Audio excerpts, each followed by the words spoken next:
Olá pessoal, seu autista, seu filho, sobe em lugares altos, coloca a mão dentro de determinados buracos escuros, sujos, pega em coisas que eventualmente, possivelmente vão machucar, se aproxima de animais, mexe neles, corre na rua, corre para a rua, né, vai para perto de alguma ribanceira, um local alto. E você diz e escuta as pessoas falarem que autista não tem medo. Ah, vamos trazer um ponto de vista diferente. Não existe isso de não sentir medo. A questão não é essa, não é que ele não sinta medo. O processamento do que ele está vendo é diferente. Porque uma coisa é a maneira como percebemos isso. Perceber o perigo e sentir medo são duas coisas diferentes. Certo? Então, ele parece realmente, às vezes, não sentir medo. Né? Mas é isso. Né? Comenta aí com a gente se você passou por alguma coisa aí para a gente começar a discussão aqui, as pessoas começarem a falar sobre isso. Mas veja bem, ele parece não perceber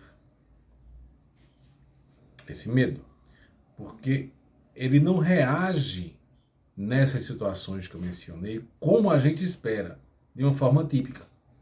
Então, como o nosso mundo é típico e este é o parâmetro, aqueles são colocados em contraposição, nós dizemos que ele não tem medo. Né? Porque o nosso cérebro evoluiu para, por exemplo, sentir medo, está lá no nosso gene, está no nosso cérebro guardado essas informações, onde instintivamente nós sentimos medo de coisas pontiagudas. Né?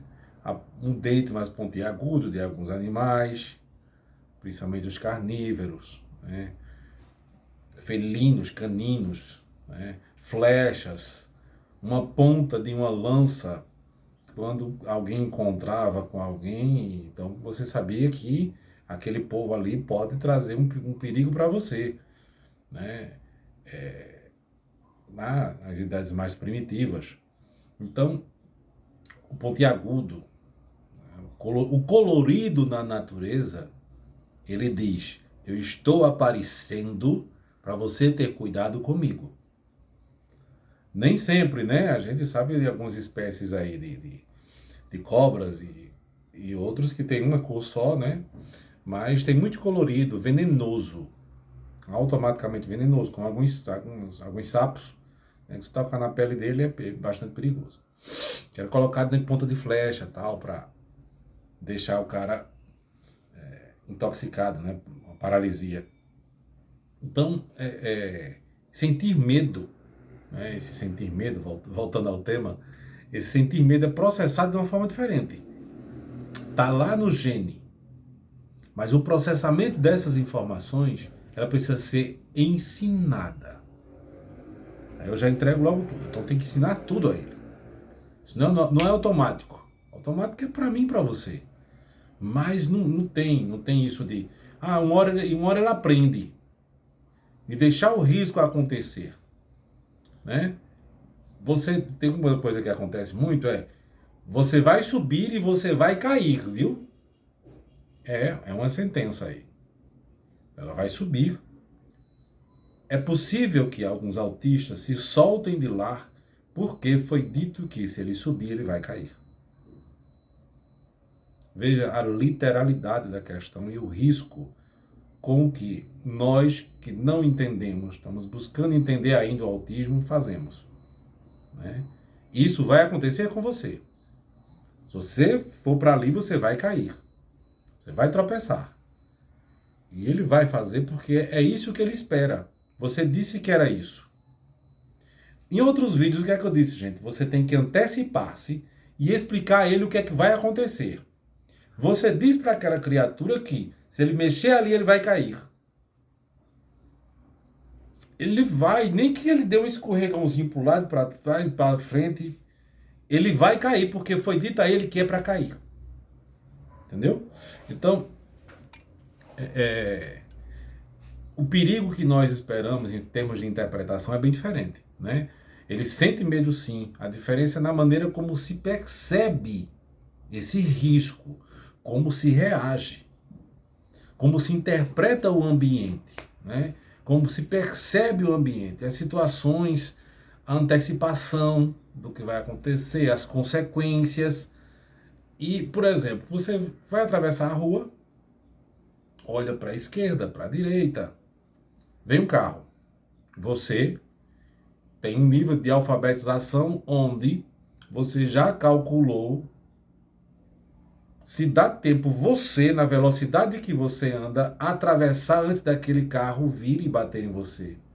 E você olha para o outro lado para ver se na outra faixa não vem uma moto, alguma coisa com outra cor, que esse daqui chama mais a atenção, mas você tem que olhar, e o seu tempo de reação para ir, parar ou botou o pé voltar. Isso é interpretação em milésimos de segundos de muito ambiente.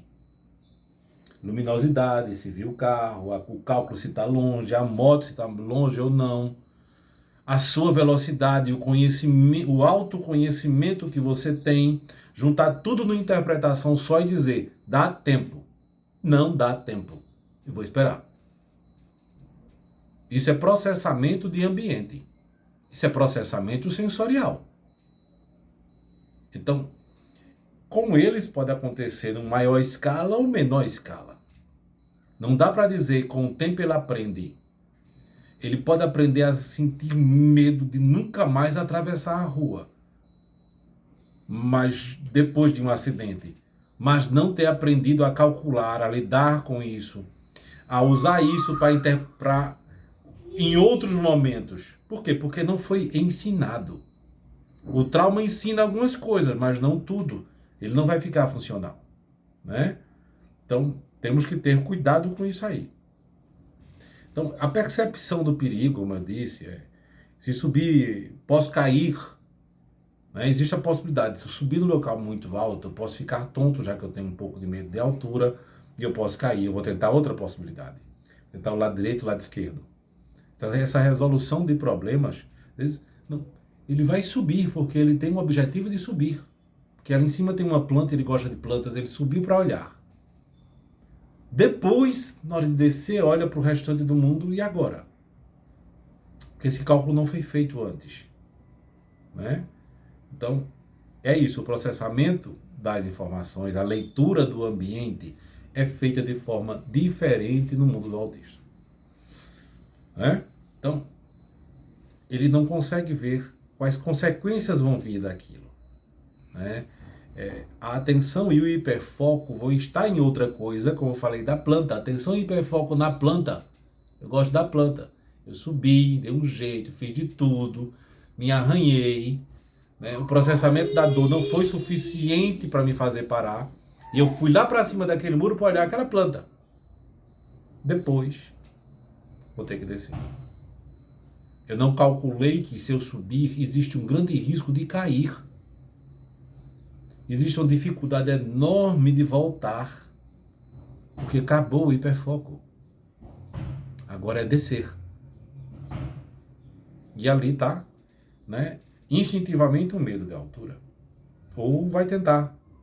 Talvez não vá calcular que descer por ali pode fazer quebrar-se. E ele não foi ensinado a chamar e a pedir ajuda, né? Então, o meu, por exemplo, já andou mais, mas ainda anda um pouco na rua. Toda esquina, todo lugar, vai atravessar, não interessa se é mão única, olha a esquerda e olha a direita. Ele começou a aprender esquerda e direita no carro, eu já contei essa história aqui, dirigindo e ele apontando para onde ele queria ir, ele tinha que verbalizar e apontar. E hoje já está bem desenrolado nisso, bastante até. E andando ali, pensando em outra coisa, pensando no objetivo final dele, mas olha para a esquerda, olha para a direita. Olha para a esquerda, olha para a direita. Sinal está amarelo, cuidado. Sinal está vermelho, olha para a esquerda e olha para a direita. Sinal está vermelho, vem carro do lado esquerdo, não vem da direita. Então, vermelho, parou, tem que esperar. aprender a esperar. Então, isso é ensinado, né? Muito mais ensinado, que toda criança tem que ser ensinada a isso, né? Toda criança precisa de um grande suporte até certa idade. Então, autista nível 1 está precisando de muito suporte aos 5 anos de idade. Qualquer criança precisa de total suporte aos 5 anos de idade. Não é? Total suporte. Ela não consegue fazer comida sozinha. Ela não necessariamente come sozinha. Você tem que estar... O suporte é no mínimo presencial. Eu tenho que supervisionar, senão ele não come. Isso é suporte, né? Então, essas questões sensoriais, da dor, da temperatura, a percepção do carro, essas questões sensoriais, para mexer com tudo, é perigoso, né? Dizer, então, cabe ensinar, cabe avisar, tem que ficar perto. Se ficar longe, vai procurar. O meu já chegou a jogar, tem a história da caneta roxa que ele jogou pela janela. Eu desci antes dele chegar lá embaixo, escondi. Outra se perdeu mesmo, a azul. Mas ele lembra muito da roxa, da amarela, de um ventilador pequeno laranja, que bateu na janela, pulou para o vizinho, tchau. Então, quer jogar isso? Vai jogar. Ele está com raiva, às vezes está com processamento, está aperreado com alguma coisa, então tudo vira motivo. Então ele fica procurando isso aqui, jogar. Jogar. Se jogar, vai cair e vai sumir, igual a caneta roxa, igual a caneta rosa, igual o ventilador laranja. Vai procurar, não vai encontrar. Não tem mais. Aí ele percebeu. Jogar, perde. Jogar, quebra, acabou. É lixo. Né? E etc. Então, isso foi ensinado.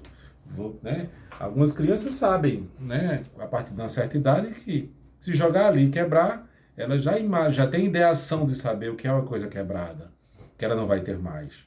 Né? O autista, principalmente se estiver com raiva, você tem que ser bem simplista e dizer com poucas palavras que não tem mais.